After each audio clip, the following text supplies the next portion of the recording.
Have you ever felt that nudge, that powerful desire to really transform your life, to hit those big, maybe kind of daunting goals that always seem just out of reach? Well, today we're diving deep into a concept that promises more than just like small steps forward.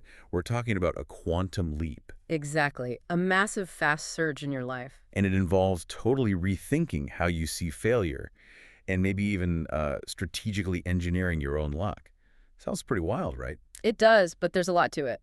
Our guide for this is Dr. Pritchett.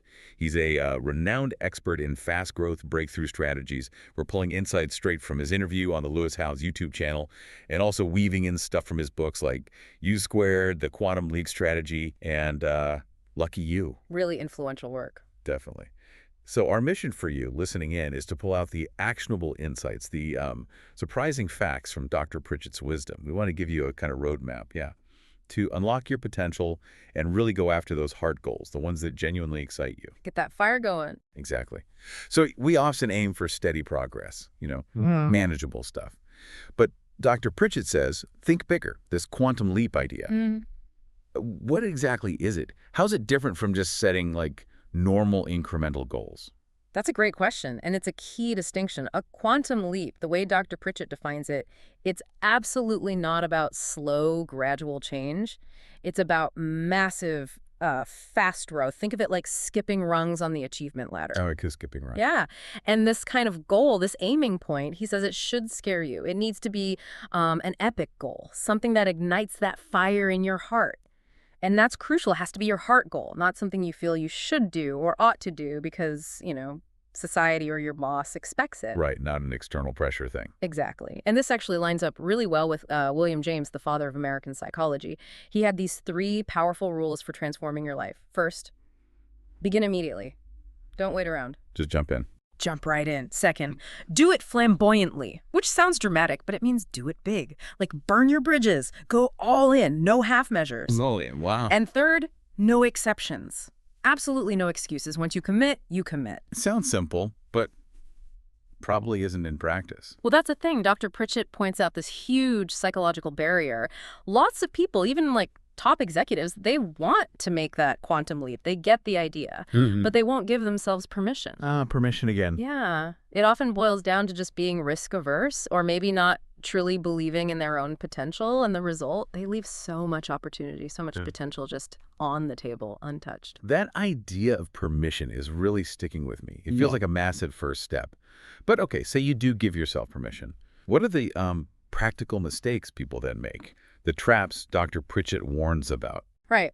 So once you're aiming high, there are a couple of big pitfalls. Mistake number 1, thinking too small, even when you think you're thinking big.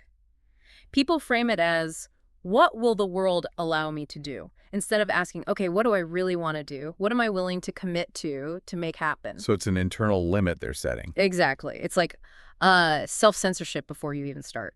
Artificially capping your potential. Okay, that's one. What's the other big one? The second one is almost deceptively simple, but the impact is huge. Not writing your goals down. Really? Just writing them? Yeah.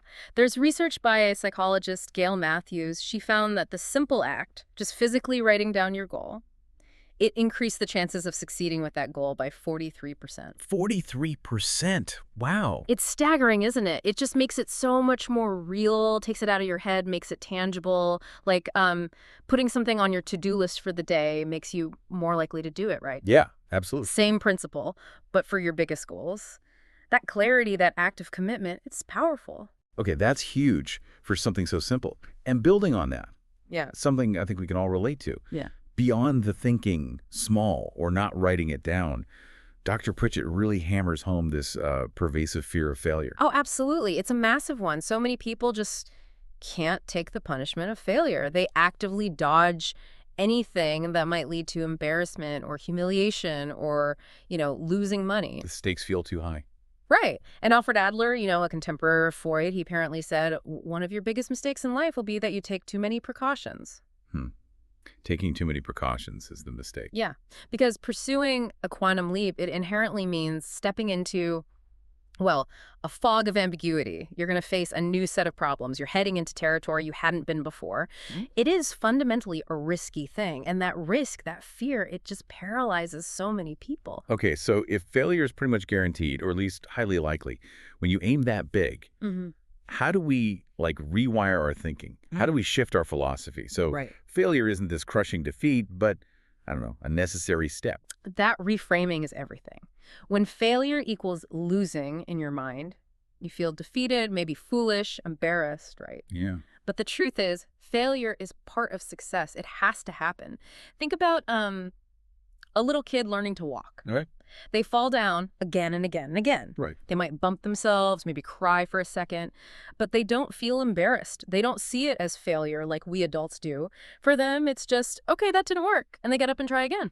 They aren't shamed by it. That's a great analogy. We adults, we add all this We judgment. do. We shame ourselves, or sometimes others shame us, and that builds this massive aversion. And this ties into Nassim Nicholas Taleb's idea of being anti-fragile. He wrote a whole book about it. Anti-fragile. Right. Yeah. It is.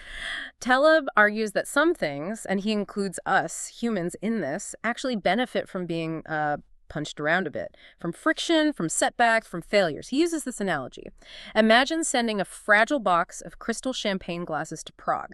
You need bubble wrap, handle with care, right?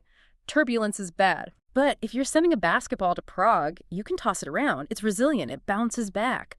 Now, if something were anti-fragile, it wouldn't just survive the turbulence. It would actually get better because of it. It becomes better than resilient. It grows. It changes because of the stress. So we should be more like the basketball, or even better than the basketball. Exactly. We need that friction. We need challenges. Too much equilibrium, too much comfort, that kind of stasis.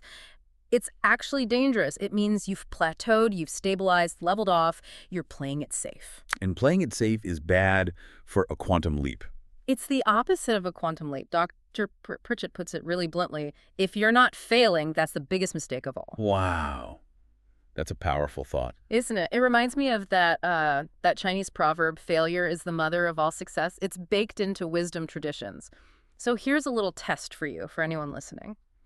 If you're not making any mistakes, if you know exactly how to do everything for your goal, if you've managed to eliminate all the risk, guess what? You've aimed too low. You've aimed too low. A real quantum leap has to involve some unknown, some potential for things not working out the first time. That's where the growth happens. Productive failure. Productive failure. Yeah. I like that term. Okay, so beyond just, accepting failure or reframing it, how do we actively cultivate the right mindset? And this whole idea of engineering luck, Mhm. how does that fit in? How do we actually do that? It really does start with mental discipline. Pritchett says performance begins inside the brain. He uses the analogy of a quarterback in your head, calling the plays constantly. You have to discipline your thinking like an athlete goes through regimented training. Okay, so mental training, what does that look like? Well, here's a crucial insight from the research he draws on. Reducing negative thinking, like really cutting down on the negative self-talk, the pessimism, that's actually more beneficial to you than increasing positive thoughts. More beneficial to reduce the negative than increase the positive. Yeah, because the negative thoughts apparently do more damage than the positive does good. Mm. And we're not just talking feelings here. This stuff has real physiological effects. Chronic negative thinking can drain your energy, spike your cortisol levels. It has long-term impacts on your body. Right, the stress effect. Exactly. And there's this classic psychology study, the one on nuns. Oh, yeah, I think I've heard of that. They found that the optimistic nuns lived, on average, 7 years longer than the pessimistic ones. 7 years. Just from optimism. Seems that way. Dr. Pritchett actually notes that this suggests negative thinking potentially causes more damage than smoking to your lifespan. Whoa, okay, hold on. More damage than smoking. That sounds extreme. How does he back that up? Smoking has such clear physical harms. It's a provocative claim, for sure. His point isn't that negativity is worse in an acute sense, like causing lung cancer directly. It's about the chronic, pervasive wear and tear. Think about it. Constant negativity means sustained stress, elevated cortisol, maybe inflammation. It affects your immune system, your cardiovascular system, everything, day in, day out for years. Smoking is obviously terrible, but this chronic mental state, he argues, could have a similarly devastating cumulative impact on longevity. Okay, I see the angle now. It's the long-term grinding effect of it. Exactly. So it really makes you think about what you're feeding into your mind, doesn't it? Like constantly watching the evening news, maybe not the best diet for your brain. Good point. And he suggests gratitude as a beautiful antidote. Practicing gratitude can powerfully shift your focus, help manage that internal chatter. Makes sense. What else helps build this mindset? Well, beyond the internal work, surrounding yourself with supportive people is key. Find a mentor, maybe a wingman, someone who can help you ride out the setbacks, keep you focused when things get tough. That support system. Crucial. Definitely. But now let's get to the really intriguing part. Luck. Yeah. Engineering luck. How? Dr. Pritchett argues pretty compellingly that luck isn't just random chance hitting you. We can actually influence it strategically. His book, Lucky You, pulls together research suggesting luck accounts for maybe 30 to 50% of career success. 30 to 50%. That's more than effort or talent. In many cases, potentially yes. It's a higher range than often attributed to pure effort or social connections or even raw talent alone. Think about Scooter Braun, the music manager. Discovered Justin Bieber. Right. Yeah, he openly attributes a lot of his success, including finding Bieber on YouTube, to luck and just being in the right place at the right time. And honestly, think about the biggest piece of luck any of us ever had, just being born. The odds against your specific existence are, well, astronomical. Like 1 in quadrillions, apparently. Okay, fair point. We're all lottery winners already. Pretty much. So if luck plays such a big role and it's not entirely random, how do we, invite more of it in? How do we court luck, as Pritchett puts it? Yeah, what are the strategies? Okay, he outlines 5 specific things you can do. First, tell luck what you want. Be specific. Super specific. Set clear, written goals. And not just any goals, super clear, huge, important, lovable aiming point goals. Yeah. If your goals are vague, luck kind of gets disinterested, doesn't know where to show up for you. Okay, so clarity is like putting up a signpost for luck. Got it. What's number 2? Second, luck plays favorites with optimists. It kind of builds on the mindset stuff. Optimistic people are just more open, more likely to actually see luck's opportunities when they appear, and they're more willing to take the chances. Yeah. If your heart's not in it, if you're pessimistic or cynical, luck doesn't get very interested either. Your energy matters. Right, you have to be open to spotting it and grabbing it. Makes sense. Number 3. Third, circulate socially, especially with weak ties. This one's fascinating. Most lucky breaks, the research suggests, don't come from your close friends or family, your strong ties. Their opportunities are often ones you already know about. They come from people you hardly know or maybe someone you just met. Your weak ties. Huh. So talk to strangers. Well, not exactly strangers, but... Kind of. Expand your network. Luck doesn't come looking for you, Pritchett says, so don't go fishing in your bathtub. Get out there. New experiences, new people. That's where unexpected opportunities often hide. Love that image. Don't fish in your bathtub. Big clear goals, optimism, weak ties. What's 4? Fourth, give your mind time to speak. This is about setting aside quiet time daily. Call it a meditative period, or he suggests a quantum leap ritual. The point is to create space for your deep mind, your intuition, your unconscious, to surface insights. He calls this the closest to magic for creating luck. It's about tapping into that deeper knowing. Like intuitive hit. Exactly. And finally, number 5, bring luck to other people. Help others get lucky. Basically, yeah, it's the principle of reciprocity. Karma, what goes around, comes around, whatever you want to call it.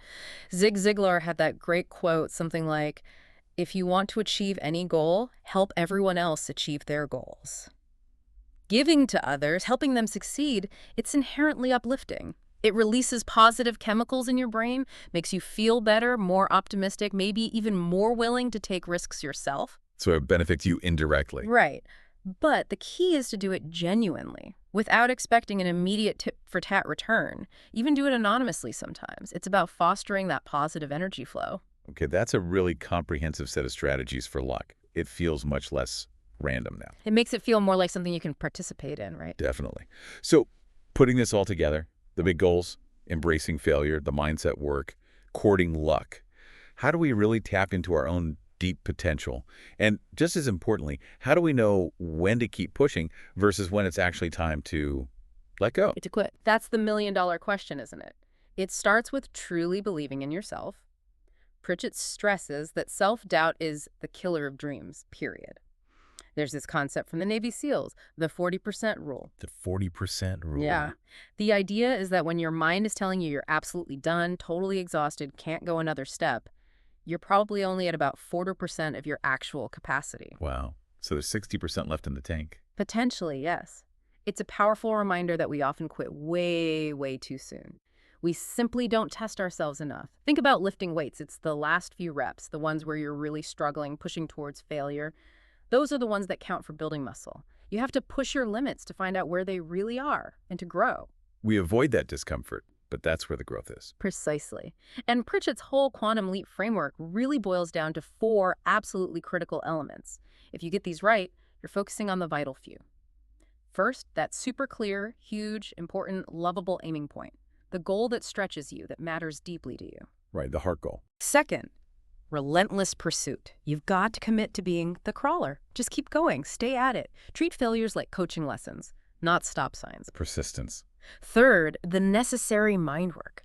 That active discipline of your thinking, fostering optimism, managing the negative stuff, doing that daily ritual to keep the goal alive in your mind and stay open to intuition. The internal game. And fourth, tracking. You have to track your results and measure progress regularly. This is the truth serum, he says. It keeps you accountable, shows you if you're actually doing the work or just talking about it. These 4, he insists, are the mission critical 5%. Everything else is like 95% noise. Focus on those 4. Okay, but what about quitting? Sometimes stopping is the right move, isn't it? How do you know? Oh, it's definitely a tough one. Angela Duckworth talks about this in her book, Quit. It's not always about grit. Sometimes strategic quitting is smart. Some factors to consider. Is the drive, that fire in your heart, genuinely fading? Are you no longer excited to endure the pain that comes with the pursuit? Have you truly, honestly explored every possible avenue? Or is the pursuit actively hurting everything else in your life? Your health, your key relationships. Sometimes the cost becomes too high. It's kind of like poker. Expert players know when to fold a hand early, cut their losses. Novice players often stay in way too long because of sunk costs. They've already invested so much. Right, throwing good money after bad, so to speak. Exactly. And it helps to distinguish, is this an ego-driven goal or a true heart goal? Ego goals might be easier and maybe wiser to let go of. Pritchett even shares a personal story about regretting giving up on an ego-driven goal he felt he quit too soon on, so it's complex. Nuanced. Very. But let's circle back to why aiming big matters so much in the first place.